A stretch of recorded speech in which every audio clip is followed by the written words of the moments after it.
Scruffy, what's this? Switching a kibble-fed ferret to a raw meat diet is probably one of the hardest things you'll ever do as a ferret owner. If you've already tried, you'll know exactly what I mean. You put down a beautiful bowl of fresh meat, and your ferret looks at it like you just served up a plate of poison. I know, because I've been there. But don't worry, it's not you, it's them. Oh, Scruffy. And it's a problem you can solve. Because after weeks of trial and error with my own ferrets, I finally found a way that started working. In this video, I'm going to show you why the switch is so difficult and walk you through the strategies that can help you win the battle of the bowl.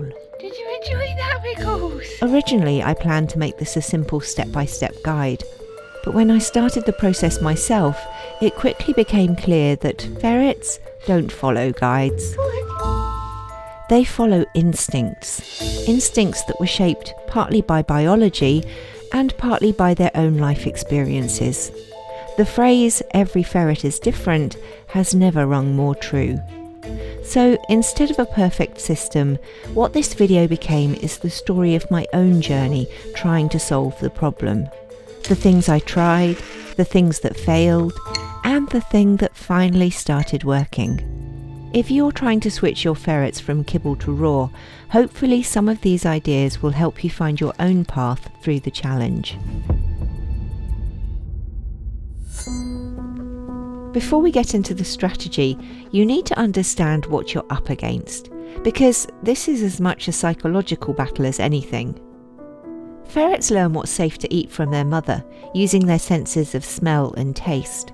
It's called imprinted eating, and it's a survival instinct that's in their DNA.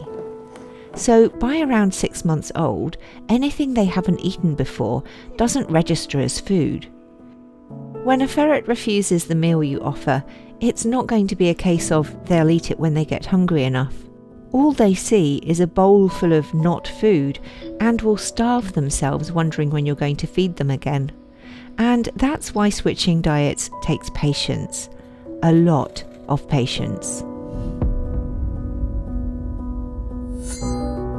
Before I go any further, I want to share a mistake I made when I first started feeding raw, because it caused a serious health problem for my girls, and it's the reason they've been on a kibble diet since they were 6 months old.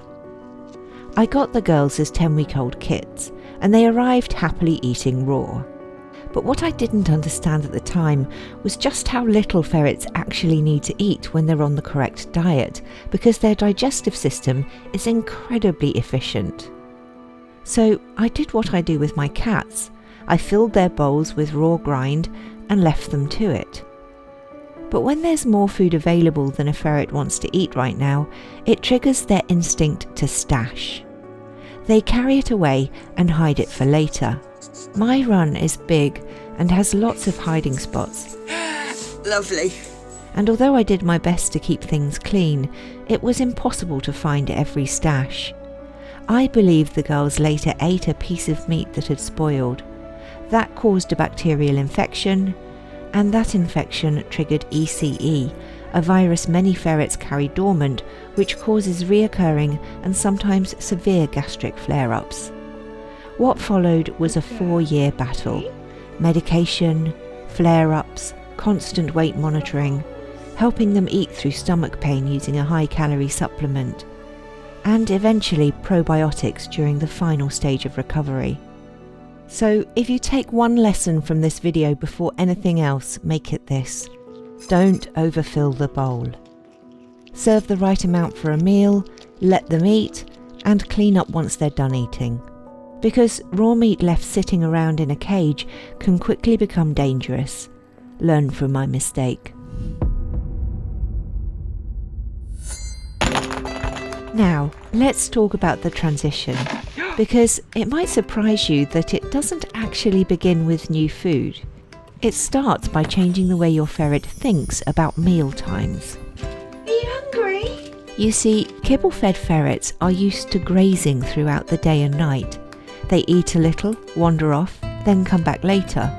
But in nature, a ferret would typically hunt, kill, eat, and then rest.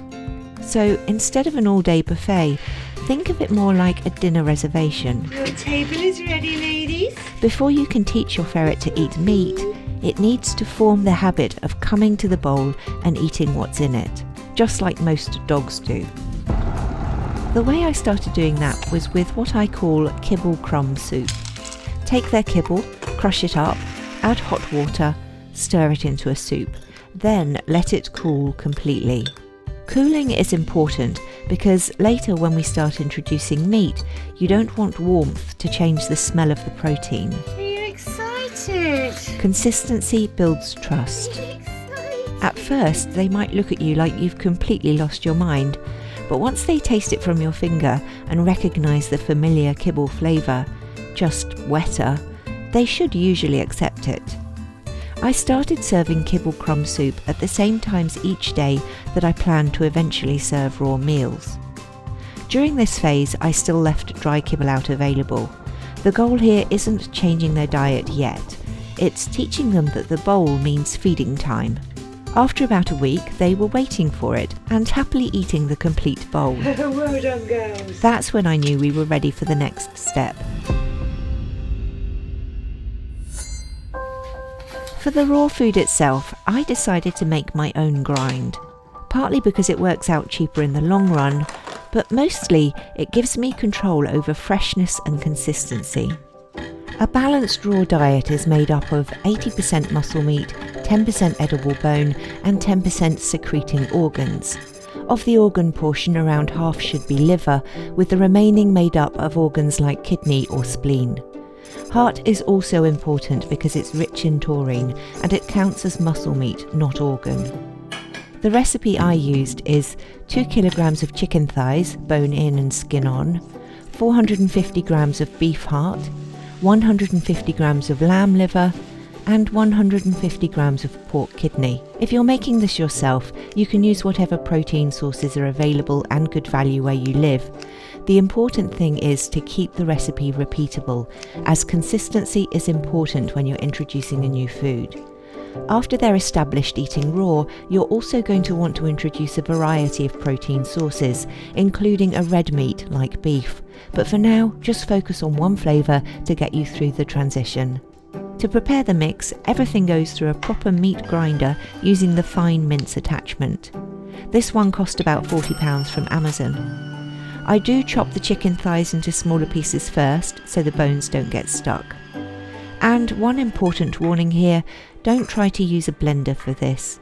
Blenders can shatter bones unevenly and leave dangerous splinters in the mix. After grinding, I mixed everything thoroughly so the flavour is uniform throughout. Then I portioned it out using large ice cube trays, which makes it really easy to defrost exactly the right amount I need for each meal. Adult ferrets typically eat between 5 and 7% of their body weight each day. Young growing kits can eat closer to 10%, sometimes even a little more. And you'll notice seasonal shifts, eating more as they bulk up for the winter and less as summer approaches. That amount should be split between 2 and 4 meals a day, depending on your schedule. And I'm going to say this again, don't overserve. A ferret on a natural raw diet should only eat what it needs, and you don't want to trigger that stashing behaviour. So until you understand your own ferret's needs, you're better off leaning towards the lower end of the scale, and if it licks the bowl clean and seems to be looking for more, you can add a small top-up. When they're done with the meal, clean away the leftovers to avoid bad meat being eaten later. With all that covered, it's time to actually introduce the meat. The first step in introducing raw meat is scent. Not chunks, not visible pieces of meat, not even enough to taste, just smell. I took a spoon and smeared the tiniest amount of raw meat on it. Then I used that spoon to stir the cooled kibble crumb soup. That's it. The goal here is simply letting the smell become familiar. At first they resisted. Offering the food off my finger helped. It's fine, you see. Sometimes spoon feeding them was necessary. This stage lasted about 5 days for my girls. And one quick note if you're trying this at home, expect weird looking poops. Any diet change, even from bad food to good, can upset their system for a while. It should settle as they adjust. Once they were eating the soup without hesitation, I moved to the next step.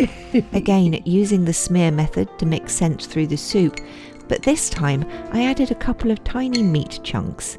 Not stirred in, just hidden in the soup. That's when things got interesting. Scruffles was suspicious but willing. Wriggles had very strong opinions. She would eat happily from the bowl, but as soon as she came across a chunk of meat, she did this weird move like she was picking up a long, stringy mouthful and ran away to a corner. No, come back. I was able to interrupt this instinct by holding her gently at the bowl, Good girl. not pinning her down, just using my cupped hand to make it a bit harder to bolt immediately. This often seemed to help her stay focused long enough to realise the food was safe. After about a week of this, Scruffles was progressing nicely. Good girls. But I realised I was making no progress with Wriggles. I'd started stirring more meat into the soup so she could adapt to the flavour and smell, but every time she hit a chunk, it was like she'd discovered a massive booger in her meal. I don't know why this is. Maybe it's linked to the trauma of being sick when they were young. If you've experienced something similar, I'd love to hear your thoughts. But I do understand not liking to feel slimy things in your mouth. It's why I don't eat mushrooms. So I decided to remove the texture problem from the bowl. I realise this doesn't look particularly appetising, but by running the ground meat through a liquidizer with cold water added, I turned it into a mostly smooth paste. At this point, I also replaced the kibble in the soup with the recovery food they ate when they were sick, Emerade Critical Care for Carnivores. In the US, the closest equivalent is Oxbow Critical Care Carnivore. My girls trust this food. It's what brought them back from the brink all those years ago, and what I used whenever they had a flare-up and stopped wanting to eat. An added bonus is it contains none of the indigestible extras found in kibble. And as bland as it looks, my girls have always loved it. The progress was remarkable. A cold mixed portion of Emerade with increasing drips of liquidized grind stirred through it. Of course, I made sure Wriggles' bowl stayed as smooth as possible, and every day we edged closer to 100% raw diet. Hello. Are you hungry? When I arrive with breakfast and dinner, they are fully ready to eat and tuck into their bowls happily. I'm taking things a little slower with Wriggles, as she still has the occasional moment of not wanting to finish her bowl, but this is easily corrected by gently holding her in place and offering some words of encouragement. Good girl. And I think that encouragement matters. What a good girl you are. Your ferrets trust you. They may be nervous about new food, but a little reassurance from the business leader goes a long way. And nothing makes me happier than seeing my little chaos noodles eating, eyes closed with enjoyment. If you're about to start this journey yourself, it's unlikely to be perfectly smooth. You need to watch how your ferrets react and make your own adaptations.